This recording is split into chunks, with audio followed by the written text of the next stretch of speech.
Assalamu alaikum students. Students, today we will discuss about paper presentation. That is the important part of your exams. अगर आपने एक अच्छे number हासिल करने हो तो पेपर प्रेजेंटेशन जो है वो बहुत ज़्यादा मैटर करती है। पेपर प्रेजेंटेशन में हम सबसे पहले जो देखेंगे कि हम बायोलॉजी को, मैं स्पेसिफिकली बायोलॉजी का बताऊंगा आपको कि हम बायोलॉजी को किस तरह लर्न कर सकते हैं। अगर आपने प्री नाइन्थ में हैं या प्री 11th में हैं, आप अगर आप फर्स्ट ईयर को स्टडी कर रहे हैं, अभी तक फर्स्ट ईयर में दाखिल हुए हैं, देन आप किस तरह आपको पता है मैटर के बाद आपने जंप करने करके आना होता है फर्स्ट ईयर की तरफ। जैसे ही आप एफएससी की तरफ आते हैं तो आपको बहुत सारी चेंजेस अपने अंदर लेके आनी होती है। तो वो चेंजेस कौन-कौन सी आपको अपने अंदर लेके आनी चाहिए। अगर कोई स्टूडेंट्स जो हैं उसने 8th की है तो वो किस 9th में जब आता है तो उसको अपने अंदर कुछ ना कुछ अपनी राइटिंग के अंदर, अपनी लर्निंग के अंदर, अपनी क्रिएटिव स्किल्स के अंदर कौन-कौन सी चेंजेस लेके आनी होती है जिससे वो अपने कॉन्सेप्ट को अच्छे तरीके से क्लियर कर सकता है। जब आपके कॉन्सेप्ट क्लियर होंगे देन आप पेपर में राइट डाउन अच्छे तरीके से कर सकेंगे। और ये वाली चीज़ जो है आपकी ज़िंदगी में एक यू टर्न लेके आती है, आपको टॉपर्स की तरफ लेके जाती है। Then let's start. ये मैंने एक ग्राफ शो करवाया हुआ है। इस ग्राफ के अंदर बताया है कि मैक्सिमम मार्क्स को गेन करने के लिए सबसे पहली जो चीज़ है वो कॉन्सेप्ट का क्लियर होना है। Number 2 writing skills, number 3 creativity, number 4 जो कि बहुत important, very important time management, number 5 attractive paper presentation जो कि राइटिंग स्किल्स का ही एक पार्ट है। और नंबर 3 अब अगर आप दोनों आपके पास ये चीज है लेकिन आपने टेस्ट सीरीज नहीं कोई अटेंड की हुई, देन इन तमाम की तमाम चीजों का कोई फायदा नहीं होगा।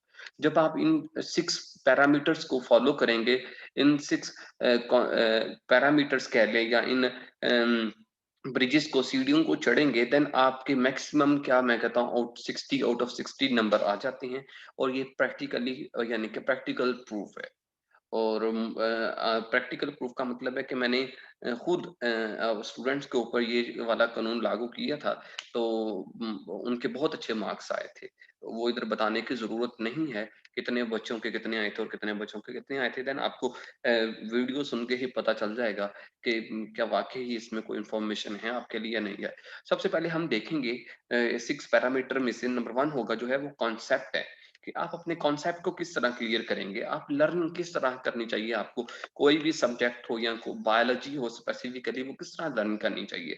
Then concept, how to study biology, top 5 techniques है। नंबर 1, आप जैसे ही 8th में आते हैं तो आपके लिए सारी टर्मिनोलॉजीज जो हैं, यानी बहुत सारे अल्फाज जो हैं वो नए होते हैं। आप उनसे आपकी वाकफियत उनकी नहीं होती है। आपसे पहले आपको उनसे पहले कोई वास्ता नहीं पड़ा होता। देन आपने उन टर्मिनोलॉजी के साथ, उन अल्फाज के साथ क्या खेल खेलना है। आपका जो 9th का पहला ही चैप्टर है, आपने साथ-साथ वो लफ्ज़ों को अंडरलाइन करते जाना है और उनके ऊपर ही बिल्कुल उर्दू में वर्ड मीनिंग लिखते जाना है। आप 1 चैप्टर करेंगे, 2 करेंगे, बस उसके बाद आपको वो टर्मिनोलॉजीज़ बार-बार यूज़ होंगी, वही वर्ड बार-बार आएँगे। आपके साथ उनका वास्ता ज़्यादा पड़ना शुरू हो जाएगा, वाक़फ़ियत ज़्यादा हो जाएगी। तो फिर आप बेशक उनकी वर्ड मीनिंग ना लिखने की ज़रूरत भी नहीं है। तो इन टर्मिनोलॉजीज़ को सबसे पहले आपने क्या करना है, अगर कोई कॉम्प्लेक्स सेंटेंस है तो देन आपने उसको 2 हिस्सों में तोड़ लेना है। फॉर एग्जांपल स्पेलिंग को याद करने के लिए मेटाबॉलिज्म, ठीक है, फोटोसिंथेसिस, ठीक है, इस तरह के कुछ वर्ड, रेस्पिरेशंस, ठीक है, ज़ूलॉजी, बायोलॉजी, इस तरह आपने ब्रेक कर लेना है। फिर उनको अपनी बुक के ऊपर या नोटबुक के ऊपर राइट डाउन कर लेना है। फिर राइट डाउन का मतलब करने का मतलब क्या, उनकी आपने मीनिंग लिख लेने हैं। जिससे आपके लिए जब आप उनके मीनिंग लिखेंगे, अंडरलाइन करेंगे, अपनी बुक के ऊपर अंडरलाइन करेंगे, ज़्यादा बेहतर रहेगा। जब भी आप उस आर्टिकल को दोबारा पढ़ेंगे, तो आपके लिए वो चीज़ें नई नहीं होंगी, बल्कि आपको वो चीज़ें रिव्यू ही करनी पड़ेगी, याद नहीं करनी पड़ेगी। अगली जो टेक्नीक है, अगला जो फ़ॉर्मूला है, वो ये है, जब आपने टर्मिनोलॉजीज़ को अंडरस्टैंड कर लिया है, अब आपने एक लाइन पढ़ी है, आपने लाइन को आपने हमेशा जनरल टू स्पेसिफिक जाना है। आपने सबसे पहले you must master the general concept before being able to tackle a specific one. अगर आपके पास कोई आपको लाइन समझ नहीं आ रही, सबसे पहले आपने उस लाइन की बेसिक को समझना है। जब आपको बेसिक समझ आ जाएगी, देन ऑटोमेटिकली आप जो वो बात बताना चाह रहे हैं उसको आप समझ लेंगे। So for example, you need to understand the branches of biology. Biologies की कितनी ब्रांचेस हैं? तो सबसे पहले आपको ये बात क्लियर होनी चाहिए, बायोलॉजी है क्या? ठीक है, जब आप एक जनरल कॉन्सेप्ट को क्लियर कर लेंगे, देन आगे ब्रांचेस का आपको खुद ब खुद वो पता चल जाएगा। पहले आपको पता होना चाहिए क्या बायोलॉजी की ब्रांचेस होती भी है या नहीं होती? क्या बायोलॉजी किसकी ब्रांच? साइंस की ब्रांच है। साइंस बायोलॉजी में क्यों हुई है? यानी कि जरूरत क्यों महसूस आई है कि साइंस को डिफरेंट ब्रांचेस में कन्वर्ट किया जाए? फिर बायोलॉजी के बारे में देखें, फिर उसके बाद आप उसकी ब्रांचेस को देखें, उसकी ब्रांचेस क्या, ब्रांचेस के साथ आप उसके एक एक वर्ड में डिफाइन करते जाएं। तो ये वाला जनरल टू स्पेसिफिक के लिए एक बेहतरीन टेक्निक है कि माइंड मैप है। मोस्टली टीचर जो है वो अपने लेक्चर के दौरान आपको स्केच बना के समझाते हैं, वो माइंड मैप ही होता है। आपके माइंड में एक नक्शा बन जाता है जो कि आपको कभी नहीं भूलता। तो अगर आप खुद एक टॉपिक अंडरस्टैंड कर रहे हैं, तो समझ रहे हैं, पढ़ रहे हैं, तो आप उसका एक माइंड मैप बनाएं कि यार इसने इस चीज लाइन में ये बताया, अच्छा इस लाइन का अगली लाइन के साथ क्या रिलेशन है। सो जिस तरह ये एक माइंड मैप दिखाया गया, बायोलॉजी है, उसकी डिफरेंट ब्रांचेस है, मॉलिक्यूलर बायोलॉजी है। मॉलिक्यूलर बायोलॉजी में आपने एक लफ्ज में लिखेंगे molecules of life. Palaeontology, fossils. ठीक है, आगे आ जाता है जो नाइन्थ क्लास के रिलेटेड है, morphology, form and structure. Physiology, function. embryology, study of embryo. Taxonomy branches divide the organism into groups and subgroups and also study giving the scientific name. Genetics, genes हो गया। So इस तरह आपने different mind map बना के आपने पढ़ना है, स्केच बना के पढ़ना है। अगर आपने सपोज कर रहे हैं कि आप फोटोसिंथेसिस की डेफिनेशन पढ़ रहे हैं, प्रोसेस समझ रहे हैं, सबसे पहले आपने देखना है यार कार्बन डाइऑक्साइड है, वाटर है, मिलते हैं, ये बनता है। किसकी मौजूदगी में मिलते हैं? सूरज की रोशनी में। उसको कौन एब्सॉर्ब करता है? ये वाली चीज सनलाइट के अंदर प्लांट में मौजूद ग्रीन पिगमेंट होता है। तो क्या बनाते हैं? बाई प्रोडक्ट क्या बनती है? जब आप इस तरह एक स्केच बना के पढ़ेंगे, देन आपको चीजों को अंडरस्टैंड करने में ज्यादा आसानी रहेगी। और मोस्टली जब टीचर्स लेक्चर दे रहे होते हैं, ये स्पेसिफाइड मैं करूंगा नाइन्थ और फर्स्ट ईयर के स्टूडेंट्स को कि वो लेक्चर जरूर नोट किया करें, क्योंकि आपके आधे कॉन्सेप्ट वहीं ही क्लियर हो जाते हैं। सो ये वाली बात तो पाकिस्तान के अंदर मैट्रिक और इंटर लेवल के ऊपर तो देखने के काबिल नहीं मिलती। मेरा ख्याल है ही नहीं है लेबोरेटरीज, ऑपरेटर्स ही नहीं पढ़ा हुआ, तो बतानी क्या है बच्चों को। कि लेकिन आपकी टीचर्स के अंदर इतनी क्यूरोसिटी होनी चाहिए, उसके उस्ताद के अंदर इतना तजस्सुस होना चाहिए कि बच्चों को मुझे याद आज भी पड़ता है कि नाइन्थ क्लास के स्टूडेंट्स को प्रैक्टिकल्स करवाया करते थे। जहाँ तक मेरी अप्रोच थी, जहाँ तक जिसे कहते हैं कि इकोनॉमिकली फाइनेंशियली मेरी अप्रोच थी, मैं वहां तक ऑपरेटर्स खुद बाय करके उनको प्रैक्टिकल करवाया करता था। लेकिन टीचर्स को ये चाहिए कि बच्चों को एक प्रैक्टिकल करवाएं। और एक वीक के अंदर एक एक्टिविटी, जरूरी नहीं है वो दिन आप स्पेसिफाइड कर लें, सेंटर में 3 दिन आ गए, 3 दिन करवाएं, उनको 5 दिन की एक एक्टिविटी दे, घर से इंसेक्ट पकड़ के लेके आए। इस तरह बच्चों के अंदर क्यूरोसिटी डेवलप होगी, उनके अंदर तजस्सुस डेवलप होगा कि उनके अंदर कि हम, ये तो टीचर्स के लिए स्पेसिफाइड कि हम हमें वाकई बायोलॉजी पढ़नी चाहिए। और टीचर जो भी है, जाहिर बात उसको भी फिर पूरी क्लास को पढ़ाने का मजा एक अलग ही होगा।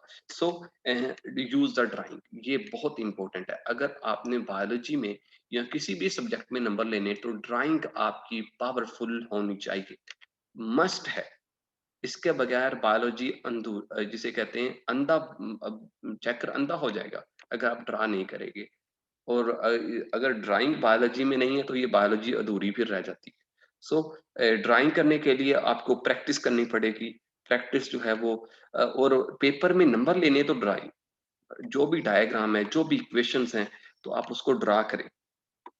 ठीक है, ताकि जब आप ड्रा करेंगे आपको पता होगा कि कॉन्सेप्ट का पता होगा कि राइट एट्रियम से राइट वेंट्रिकल में जाएगा, राइट वेंट्रिकल से ब्लड जो होगा वो पल्मोनरी आर्टरी के थ्रू जाएगा लंग्स की तरफ, फिर पल्मोनरी वेन दोबारा लेफ्ट, लेफ्ट के बाद left ventricle, then aorta, aorta से फिर पूरी बॉडी। ये आधा कॉन्सेप्ट फंक्शन आपका इधर क्लियर हो गया, स्ट्रक्चर भी इधर क्लियर होगा, सुपीरियर वेना के बाद इन्फीरियर वेना के बाद फला फला चीज। यानी कि जब आप ड्राइंग यूज करेंगे, आपका टॉपिक उधर ही आपको याद हो जाएगा। और ये बहुत इंपॉर्टेंट है। जब आप पढ़ रहे होते हैं तो टीचर्स आपको साथ-साथ बताते हैं कि ये पास्ट एग्ज़ाम्स के अकॉर्डिंग क्वेश्चन आया था। ये वेरी, वेरी इंपोर्टेंट क्वेश्चन है। बाज़ औक़ात स्टेटमेंट भी लिखवा देनी पड़ती है। सपोज़ करें कि what is deforestation, right on it's cause and effect. तो ये पेपर के पॉइंट ऑफ व्यू से बहुत इंपॉर्टेंट है। आपने इधर तक कितना लिखना है, इस तरह आपने राइट डाउन करना है। इसी तरह आप खुद एनालिसिस जब आप एक चैप्टर पढ़ लेते हैं, तो पास्ट पेपर में देखा करें कि कौन-कौन से क्वेश्चन आए हुए हैं। तो फिर आप खुद सोचा करें, अगर आपको उसने पूछा है कि व्हाट इज़ ज़ूलॉजी, तो मैं ज़ूलॉजी में क्या लिखूँगा? व्हाट इज़ माइक्रोबायोलॉजी, माइक्रोबायोलॉजी में क्या लिखूँगा मैं? डेफिनिशन लिखूँगा, एग्ज़ाम्पल लिखूँगा। व्हाट आर पैरासाइट्स, पैरासाइट्स में मैं उसकी डेफिनिशन लिखूँगा, उसकी एग्ज़ाम्पल लिखूँगा। तो इस तरह आप खुद अपना एनालिसिस खुद किया करें। सो जब आप एनालिसिस खुद करेंगे, आप मल्टीपल चॉइस के क्वेश्चन को जब आप टीचर रीड आउट करवा रहा होता है, तो वो साथ ये ज़रूर बताता है कि ये वाली जो लाइन इधर से ये एमसीक्यूज़ बनता है, तो अब आप लाइन लगा के ऊपर एमसीक्यूज़ लिख लिया करें। अगर अब वो आपको बताए कि ये शॉर्ट आंसर बहुत इंपॉर्टेंट है, तो आप वो शॉर्ट आंसर की स्टेटमेंट ही लिख लिया करें और एसएचएएस लिख लिया करें। अगर वो कहता है very, very important long answer है और स्टेटमेंट भी बताता है, तो आप वो स्टेटमेंट भी राइट डाउन कर दिया करें, ताकि आपका जो मार्क्स है, वो मैक्सिमम आ सके। अगर आप इन रूल्स को शुरू दिन से ही फॉलो करेंगे, देन आपको 1-2 चैप्टर, एक चैप्टर में आपको डिफिकल्टी पेश आएगी, मैं क्यों फॉलो कर रहा हूँ? रूल को ये नहीं है कि बर्डन समझ के, ये एक आम सी चीज़ है। अगर आप उसको अपनाएँगे, देन आप मैक्सिमम मार्क्स गेन कर सकते हैं और ये तमाम स्टूडेंट्स के लिए। सो इसके बाद हम ये देखेंगे कि हमने पेपर किस तरह राइट डाउन करना है, पेपर के लिए कौन-कौन सा मटेरियल चाहिए, जनरल गाइडलाइंस है। उस मटेरियल की तरफ मूव करेंगे, देन हम स्किल्स की तरफ मूव करेंगे। होपफुली आपको समझ आ गई होगी। Thank you so much. अल्लाह हाफ़िज़।